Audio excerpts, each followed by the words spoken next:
Muito bom dia, boa tarde, talvez até boa noite para você. Já estamos falando direto de Porto Alegre nesta terça-feira. Já chegamos por aqui. Amanhã tem oitavas de final de Copa do Brasil. Vai começar mais um mata-mata para o Fluminense aqui na fria Porto Alegre. Chegamos por aqui por volta das 9h30 da manhã, mais ou menos, com temperatura em torno de 10 graus. Essa temperatura vai cair à noite com a sensação térmica muito vento, está ventando muito aqui em Porto Alegre desde o último final de semana. Pode bater 6 graus, amanhã na hora do jogo vai estar mais frio ainda mais lá no Beira-Rio, né, que já faz muito frio, como o nome já diz, é a Beira-Rio, então venta demais, teremos uma temperatura bem baixa para esse primeiro jogo de oitavas de final de Copa do Brasil. E eu sei que a confiança do torcedor está abalada de uma forma geral, não é para menos, é um retorno muito ruim depois da grande campanha na Copa do Mundo. Não só a confiança do time, mas a do torcedor também está abalada. Mas eu prefiro, vou tentar pelo menos não me apegar ao que aconteceu nesses últimos 4 jogos. A gente está cansado de ver times que às vezes no Brasileirão, no pontos corridos, não está indo bem, está numa fase ruim, mas que no mata-mata consegue uma motivação diferente, uma mobilização diferente, um foco a mais, um gás a mais, tipo de coisa que às vezes não dá muito para explicar no futebol. E aí eu espero, a minha fé está indo nesse sentido, e eu espero que o Fluminense também veja aí uma oportunidade de não só quebrar essa sequência negativa, mas de estabelecer um ponto de partida, um ponto de retomada na temporada. É uma competição muito importante, é uma competição rentável, é uma competição que dá vaga na Libertadores.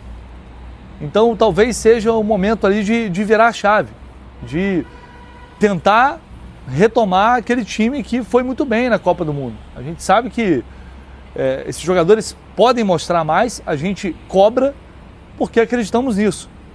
E eles mesmos já mostraram que podem fazer mais.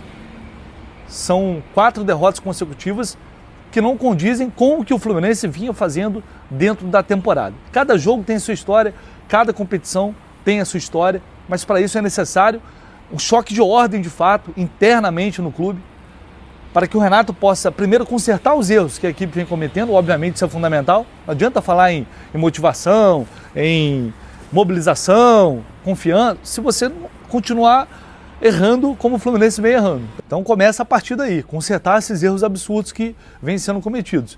E depois fazer, opa, tudo bem? Boa tarde. O senhor meio largo apareceu ali, né?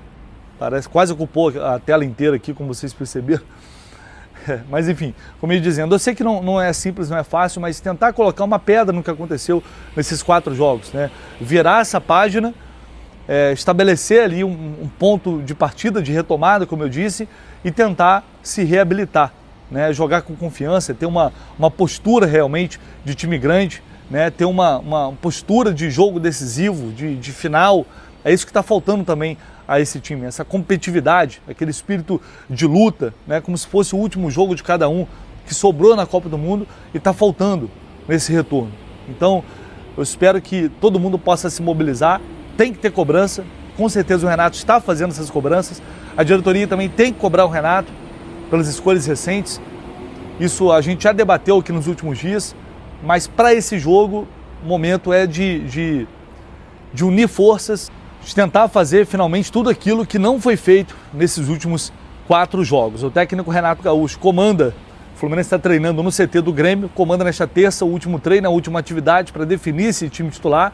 Temos muitas dúvidas, como já sabemos, né, tem sido frequente, 3 zagueiros, 3 volantes, Paulo Henrique Ganso pode ter uma chance, René e Fuentes vão ser relacionados, trouxe informações sobre eles aqui ontem em relação à situação física deles, terão condição de jogo, enfim, são muitas perguntas e ainda poucas respostas sobre o time que vai entrar em campo diante do Internacional. E ao longo do dia, claro, a gente vai tentar buscar as informações e apurar, trazer aqui para vocês, como sempre, no canal do Lessa.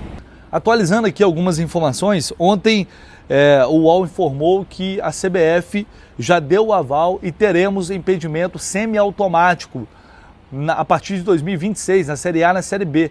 É uma excelente notícia, a tecnologia que foi usada agora na Copa do Mundo e que evitaria, por exemplo, o erro que que foi cometido, o erro grotesco que foi cometido agora na partida contra o São Paulo, mais um contra o Fluminense, né, o impedimento ali do Ferreirinha, que para todo mundo foi impedimento, o lance parecia muito claro, o VAR traça uma linha, a linha fica vermelha, depois coloca uma linha azul em cima, enfim, desse tipo de lance eles marcam o que eles querem, é um negócio impressionante.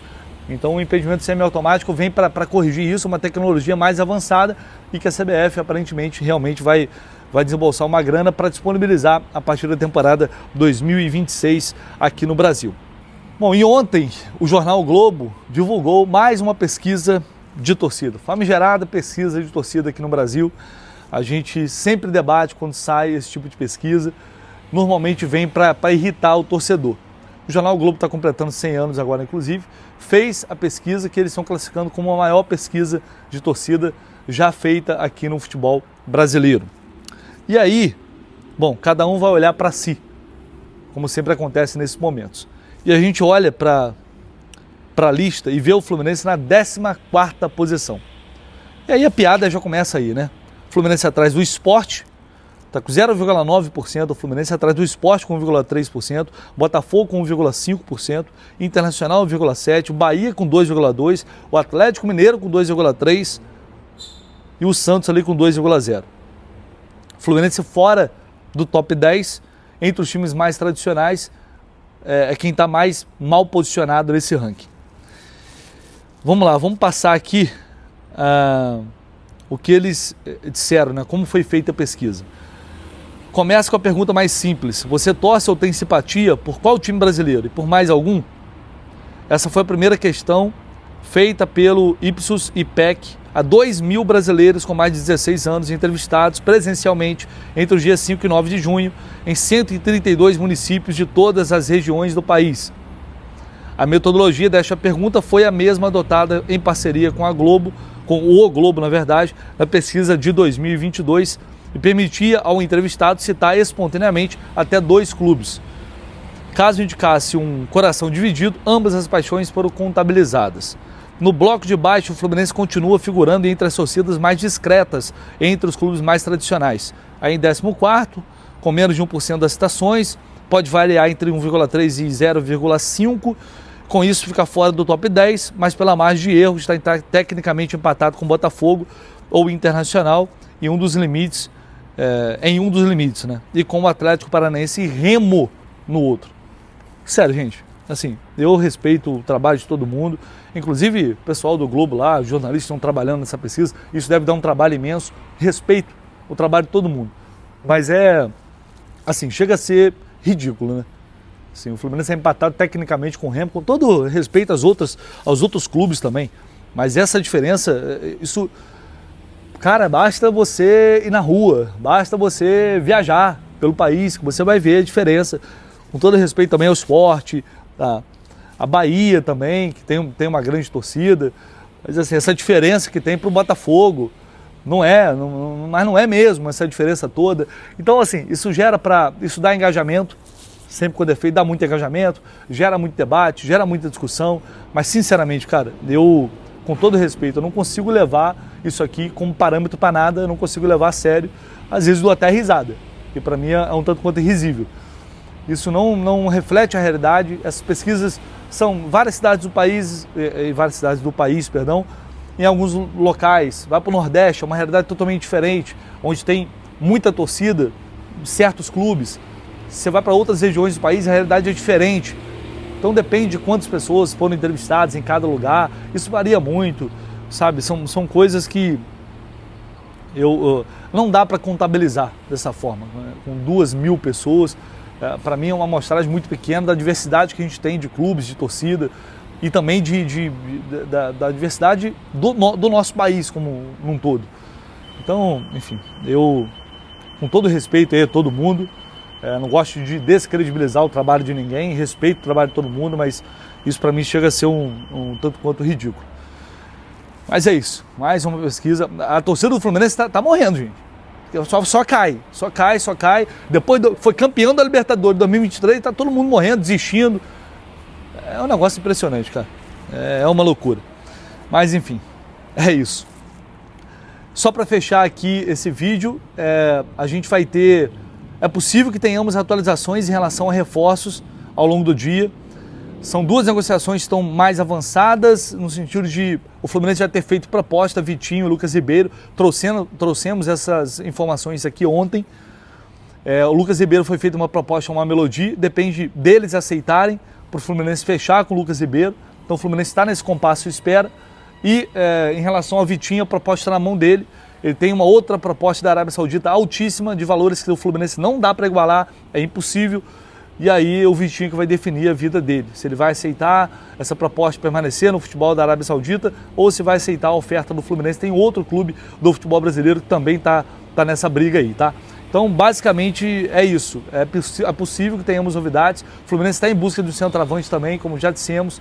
Está no mercado, monitorando, buscando opções para essa posição, mas ainda não temos nomes. O que eu já falei recentemente aqui, eu vou falar de novo.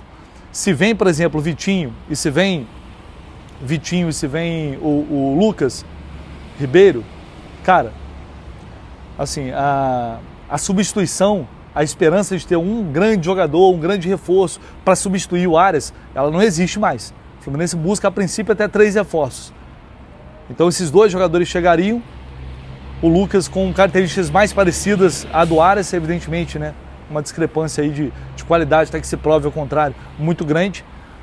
Mas esses 2 jogadores, se os 2 acertarem, o Fluminense cobre esse espaço. E aí os substitutos do Arias estarão dentro do elenco. Entre aspas, se vocês me entendem. É muito improvável, pelo que eu tenho escutado, que o Fluminense vá investir milhões e milhões num grande reforço, numa grande reposição para trazer esse aqui, é o substituto do John Arias. Esse cara que chega para entrar, vestir a camisa e assumir o espaço deixado pelo Arias. É muito improvável, tá, que isso ocorra. Pela movimentação do clube na janela e pelas notícias que temos até aqui. E pelas informações de bastidores também que a gente tem. Eu estou falando isso para a gente já começar a se acostumar com essa ideia, para começar a colocar ali talvez baixar um pouco a expectativa para não se decepcionar muito, pelo menos. Mas assim, futebol tudo muda muito rápido, tudo pode acontecer, sempre. Então eu espero ser surpreendido, mas estou passando para vocês o que eu tenho percebido com tudo que ocorreu até aqui e também, enfim, pelas informações que a gente vai colhendo aqui e ali no dia a dia. Fechou, pessoal? É isso. Vou ficando por aqui, deixa aí o seu like, se inscreva no canal, tá? Seu comentário também é sempre muito bem-vindo e voltamos ao longo do dia com mais informações direto aqui de Porto Alegre. Um abraço.